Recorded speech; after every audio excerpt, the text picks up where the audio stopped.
It was Christmas Eve, 1971. A 17-year-old girl named Julianne Kopka boarded a flight from Lima, Peru, with her mother to visit her father in the Amazon rainforest. The sky looked calm, but deep in the clouds, a storm was waiting.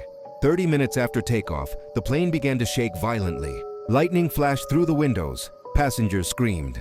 Then, a blinding white light, followed by an explosion. The plane had been struck by lightning and torn apart in midair. Julianne felt herself being pulled into the open sky, still strapped to her seat, spinning through the storm. Then everything went black. When she opened her eyes, she was on the ground. The air was thick and humid, filled with the sound of birds and insects.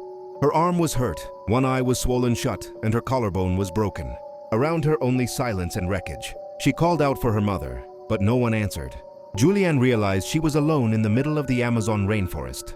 Her father, a biologist, had once told her, "If you're lost, follow running water. It will lead you to people." So she began walking, following a small stream through the dense jungle. She had almost nothing to eat, just a few candies she found at the crash site, and drank rainwater to stay alive. Days turned into nights. Mosquitoes bit her skin raw. Maggots grew inside her wounds.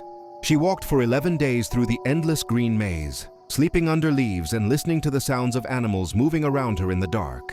Then one day she saw a small boat tied to a riverbank. She was too weak to shout. She poured gasoline from a nearby tank over her wounds to stop the infection and waited. Hours later, local lumber workers found her. They couldn't believe it.